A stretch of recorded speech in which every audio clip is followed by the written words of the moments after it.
Hey everybody, it's Barbara Ann. Welcome back to my channel, Straight Out of Context. Before I get into the video, I want to go over this really quick.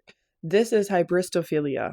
It is a paraphilia involving sexual interest in and attraction to those who commit crimes.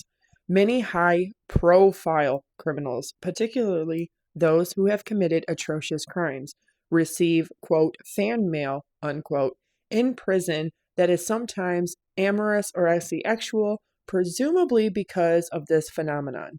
While less common, hybristophilia can also occur in men with female serial killers. In some cases, admirers of these criminals have gone on to marry the object of their affections in prison. In popular culture, this phenomenon is also known as the, quote, Bonnie and Clyde syndrome, unquote. So I got to know, though, Gypsy, how many men wrote to you wanting to date you while you were in prison? A lot. I need some numbers. Well, give me an estimate. Hit her with it. Over 250. Over 250? From all different countries. From all countries, Italy, I said Germany. 7 continents have hit on you. All right. Attraction to individuals with a history of trauma, including those who have been incarcerated, can be complex and rooted in various psychological factors, including the potential for, quote, trauma bonding, unquote, or the perception of, quote, rebellion, unquote, or, quote, strong, unquote, characters. 1. Trauma bonding. Shared trauma. Trauma can create a sense of shared experience and connection, leading individuals to seek out others who have gone through similar hardships. Emotional availability. Some people may be drawn to those who are emotionally unavailable or difficult to be with, as this can create a sense of intensity or challenge in a relationship. Reliving trauma. Individuals with trauma may unconsciously seek out relationships that replicate the dynamics of their past experiences, even if those dynamics are unhealthy. The rebel or strong persona, perception of strength. Some individuals may be attracted to the perceived strength or rebellion associated with those who have been incarcerated, viewing them as, quote, strong, unquote, or, quote, out of the ordinary, unquote. Desire for excitement. The idea of someone who lives by their own rules or has a, quote, reckless, unquote, lifestyle can be seen as exciting or alluring by some individuals. Hybristophilia. Paraphilia. Hybristophilia is a paraphilia or asexual interest in those who commit crimes. Fan mail. Many high-profile criminals receive, quote, fan mail, unquote, in prison, sometimes with amorous or asexual content, which can be attributed to this phenomenon. Post-incarceration syndrome, PICS, psychological impact. Incarceration can have a significant psychological impact, leading to conditions like post-traumatic stress disorder, institutionalization, and difficulty reintegrating into society. Relationship challenges. Individuals with PICS may struggle with forming and maintaining healthy relationships due to the trauma they have experienced. Important considerations, not a justification. It is crucial to remember that attraction to individuals with a history of trauma or incarceration does not justify or excuse any harmful behaviors or actions, especially to other people. Focus on healing. If you are struggling with attraction to individuals with trauma, it is important to seek professional help to understand the underlying causes and develop healthy coping mechanisms. Safety first. Always prioritize your safety and well-being when interacting with individuals, regardless of their background, especially if they were incarcerated or are incarcerated. These are just some of the psychological and emotional disorders and diseases that can cause a human being to actively seek out an incarcerated individual or one that has previous trauma. Happy Valentine's Day, everybody. I'm Barbara Ann. Welcome back to my channel, Straight Out of Context. Gypsy Rose Blanchard updated her Instagram, which she very rarely ever does. She posted a teaser trailer for her second season of Life After Lockup with Lifetime. She also posted a very beautiful photo of Ken and Aurora. She posted that teaser to her stories, and then she posted this to her stories from Panda Express. Her fortune cookie paper says, "Treasure your family and friends." Endearing, right? Beautiful, right? Generic, right? You should always value your family and your friends. But I'm sure I'm not the only one who's wondering, does she value Nicholas Godejohn too? Because he's the only one who made the ultimate sacrifice and gave up his entire life and freedom to save her and free her. So, just a curious question. I don't know, you can tell me what you think about that. But she posted this, "My two loves on Valentine's Day." And I gotta say, this is such a beautiful, just heartwarming photograph.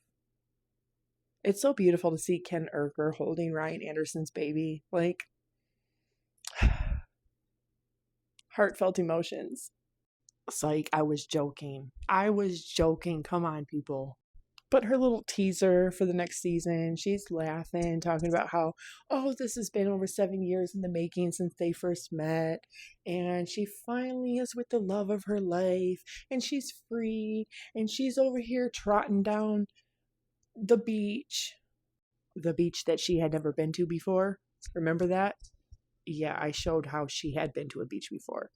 And she had swam before many times. But doing this, kissing him on camera, making it seem like this fairy tale, like she had to go through all of this to finally find the love of her life. Really, Gypsy? You're telling me I went through all the shit I went through in my life, and I still ain't found the love of my life? But you have.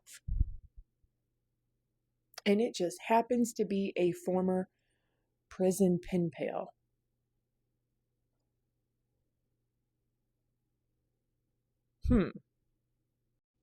But for real, this is such a beautiful picture.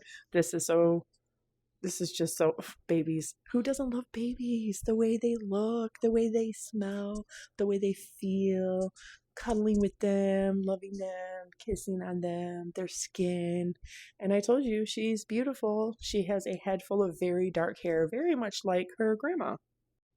And I have been told, as well as I have seen, that she does. So let's take a trip back in time. This is Dee Dee Blanchard as a newborn baby. That is Dee Dee. You cannot say that she was not a beautiful, beautiful baby. This is Gypsy's grandma holding Dee Dee as a newborn. Can you see that? So you see Ken with baby Aurora, Dee Dee. Baby Aurora, Dee Dee. Baby Aurora, Dee Dee. Yep, that's Dee Dee Blanchard. But so is this. And this. All of the siblings. That is also Dee Dee. All of the siblings. The girls. This being Dee Dee. Dee Dee when she had her tonsils removed. Dee Dee. Dee Dee and her mother. Again when she had her tonsils removed. Grandma. And that is Gypsy when she was a newborn. Dee Dee and Gypsy. You know, something tells me that Dee Dee would have been very happy to be a grandmother. That she would have just marveled in it. That she would have loved being a grandmother. That she would have probably been fantastic at it. In fact, a lot of mothers probably can say that becoming a grandmother is the highlight of your life. It's so different than having kids. So, I know me, myself, I have a lot of really fond memories of my grandmother. And so, when I think about her, it's a different kind of relationship than what a child has with their mom. But unfortunately, that is something that was taken away from her when her life was taken. The ability to live old and to live out the rest of her natural life, to be a grandmother, to be able to see her grandchild grow up. But what's also sad when looking at this is the fact that Nicholas Godejohn, he never is going to have the opportunity to be able to have a family, to be able to love on Valentine's Day, to be able to celebrate finding love, having a woman, having a son or a daughter, and being able to be free, to stand up, to tell his story, to be able to have a future, to have the rest of his natural life, finding happiness, and being granted the same second chance that Gypsy Rose Blanchard was. So while this is very endearing because she's an innocent, beautiful, healthy little baby, it wasn't her choice to be born to Gypsy or to Ken. But it's also sad in the same breath because this is also something that Nicholas, his mother is no longer here. He doesn't have that support or that resource. And the fact that his mother is not here, she doesn't get to live out the rest of her natural life. She doesn't get to see the day when she becomes a grandmother. So there are, inadvertently, there's 3 different lives that have been taken or destroyed because of this one person's actions and choices, manipulation, behaviors. And that's a very hard truth and reality. And the problem that a lot of us have is that the zero remorse, zero accountability. In fact, it's deflect, put culpability on somebody else, shift blame onto somebody else, make somebody else look worse.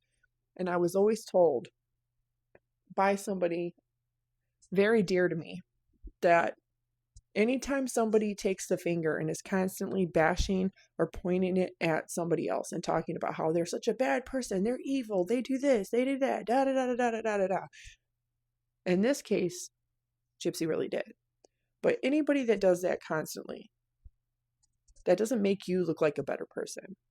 You constantly pointing the finger at somebody else and saying, but they had a bad side, they were evil, they had these fantasies, they were doing all this crazy stuff, they had this sick, demented mind, they were not even attached to reality, that they had these visions, that they already had this predisposition to this.